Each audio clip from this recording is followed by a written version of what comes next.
एक कथा आती है बड़ी सुंदर। एक बार माँ जगत जननी जगदम्बा अम्बा माँ पार्वती जी कैलाश पर बैठी थी। होगरदानी नहीं थे उस समय पर, भगवान शिव होगरदानी उस समय पर वहां नहीं थे। माँ जगत जननी बैठी हुई थी। एक बूढ़ा ब्राह्मण साधारण सी जिंदगी जीने वाला, बिल्कुल सहजता का जीवन जीने वाला, अपने काम में चलते चलते चलते चलते जा रहा। रोज उसका नियम था भगवान की भक्ति करना, स्मरण करना, जप करना, पाठ करना। शाम का समय था, देख नहीं पाया, ध्यान गया नहीं और मालूम पड़े कि उसके चरण एक खड्डे में गिर गए और खड्डे में पड़ने से उसका पांव टूट गया, शरीर में चोट लग गई। उसके घर के लोगों ने उसको घर में ले जाकर सुला दिया। बहुत दिन तक वो घर में ही पड़ा रहा। घर में जगत जननी जगदम्बा अम्बा माँ पार्वती जी ने देखा, कब से पड़ा हुआ है ये, कितने दिन से पड़ा हुआ है, शिव जी को इसका ध्यान नहीं है क्या? कई लोग कहते हैं कि भगवान सुनता नहीं है क्या? कई लोग कहते हैं भगवान क्या देखता नहीं है क्या? हम इतना भजन करते हैं और हमारे एक रिश्तेदार हैं, वो हमको तकलीफ देते रहते हैं और इतना फूल रहा फल रहा, हमारे पड़ोसी इतने फल रहे फूल रहे जो भगवान के मंदिर तक नहीं जाते और लोगों को परेशान करके रखा है। उसके बाद भी उसके यहाँ भगवान इतना दिए जा रहा है। क्या भगवान नहीं है क्या? क्या भगवान की आंखें नहीं है क्या? लोग कहते हैं। हम इतना तपस्या करें, भजन करें, कीर्तन करें और दुख भी हमें ही आ रहा है। और वो इतना कष्ट देने के बाद दुनिया के लोगों को चूसे जा रहा है, धन लिए जा रहा है, लिए जा रहा है, लिए जा रहा है, लोगों को कष्ट दिए जा रहा है और उसके बाद भी फल फूल रहा है। क्या भगवान नहीं है क्या? है तो फिर जो इतना दुनिया को कष्ट दे रहा है वो इतना फल फूल क्यों रहा है? उसका कारण आज का नहीं है, पूर्व का है। कोई पिछले जन्म का उसने अच्छा कर्म करा होगा तो आज उसको भगवान ने इतना गाड़ी बंगला सत्ता वैभव जायदाद सब दी। सब पूर्व का करा होगा, आज भोग रहा। और आज आने के बाद अगर वो बेकार कर्म कर रहा है तो एक जन्म नहीं, ना जाने कितने जन्म भोगेगा। और तू आज अच्छा कर रहा है, दुख मत मना। तूने पूर्व में कोई गलत कर्म करा होगा तो आज तेरे पास में ना थोड़ा धन कम है, वैभव कम है, सत्ता कम है, पर तेरे पास भजन तो ज्यादा है ना। भजन तू कर रहा है, शिव की आराधना कर रहा है, साधना कर रहा है, कर ले, अगला जन्म सवर जाएगा तेरा।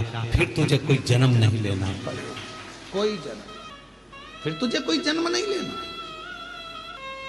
पार्वती जी की आंखों में जल भर गया कि कितना साधारण ब्राह्मण है और इतना इतना तप करने वाला, इतना साधना करने वाला, पूजन करने वाला, पांव टूट गया, शरीर टूट गया और पड़ा हुआ है। शिव जी का ध्यान नहीं है क्या? थोड़ी देर बाद भगवान शंकर आ गए, पार्वती जी उनसे रूठ कर बैठ गए। क्यों? क्योंकि भक्तों की दशा नहीं देखी गई, भक्तों की दशा नहीं देखी गई, माता से रूठ कर बैठ गए। शिव जी ने पार्वती जी से कहा, क्या बात है जगत जननी, तुम आज रूठी हुई सी दिखती हो। प्रभु आप इतने बड़े दयालु है, भगवान ने आपको 3-3 नेत्र दिए हैं, उसके बाद एक ब्राह्मण भक्त की दशा नहीं देखी जा रही तुमसे? जो रोज मंदिर जाता था, रोज भजन करता था, उसके पांव में चोट लग गई, कमर टूट गई, पांव टूट गया, वो पड़ा हुआ है पलंग पर, उसकी दशा नहीं देखी जा रही तुमसे? उसके पांव सही नहीं कर सकते, उसकी कमर सही नहीं कर सकते? शिव जी ने कहा, पार्वती कमर और पांव तो मैं एक बेलपत्र दूं उसको और खाएगा और वो ठीक हो जाएगा, पर मैं चाहता हूं कि थोड़ा समय वो पलंग पर पड़ा रहे, थोड़ा समय वो पलंग पर रहे, पलंग पर पड़ा रहे। हाँ, वो तुम्हारे को भज रहा है, तुम्हें जप रहा है, तुम्हारी आराधना कर रहा है और तुम कह रहे हो उसको पलंग पे पड़े रहने दो। हाँ पार्वती जी, उसको पड़े रहने दो। पार्वती जी नहीं मानी और पार्वती जी ने जाकर एक बूढ़ी का रूप रखकर उसको, पार्वती जी ने थोड़ा सा जल पिलाकर उसको पूरा स्वस्थ कर दिया। जैसे ही वो स्वस्थ हुआ, 4 दिन निकले, वो 4 दिन बाद निकल कर जा रहा था वन से, एक सिंह आ गया और शेर आकर उसको खा गया और उसका जीवन समाप्त हो गया। पार्वती जी ने कहा जिसको मैंने ठीक करा था वो तो मर गया, मर गया, सिंह ने खा लिया, प्राण छूट गए उसके, वो मर गया। शिव जी के पास गई पार्वती जी, वो मर गया प्रभु, जिसको मैंने ठीक करा था उसके प्राण छूट गए। शंकर भगवान कहने लगे पार्वती तुम जान नहीं पाई मुझे, हे जगत जननी मैं काल अधिपति महाकाल हूं, मैंने उसकी मौत को देख लिया था, इसलिए तुझसे कहा था कि इसको पलंग पर पड़े रहने दे।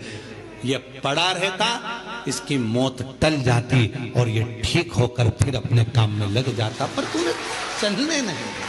आप में से कई लोग हैं ऐसे जो भगवान को दोष देते हैं, कई लोग कथा श्रवण करने वाले भी ऐसे हैं जो परमात्मा को दोष देते हैं। हम इतना पूजन पाठ करते हैं तो दुखी हैं, हम जल चढ़ा रहे हैं तो दुखी हैं, हम मंदिर जा रहे हैं तो दुखी हैं, वो व्यक्ति इतना फल फूल रहा है, वो ऐसा कर रहा है, हम दुखी हैं। हम ना परमात्मा को धन्यवाद देना कि मैं तेरी निगाह में हूं, धन्यवाद दो। थोड़ा सा कष्ट आ गया तो रोना नहीं, भगवान को धन्यवाद देना कि कोई बड़ा दुख आने वाला था, थोड़े से दुख पर निकाल दिया। हाथ में लग गई, पांव में लग गई, घर में पड़े हो ना, तो परमात्मा चाहता है कि तेरे साथ कोई घटना घटने वाली थी तो निपटने वाला था, इसलिए हाथ पैर तोड़कर तुझे घर के अंदर पटक दिया कि तेरी जिंदगी बच जाए, तुझे कहीं जाना ना पड़ जाए। छोटी सी निकाल दिया, छोटी सी।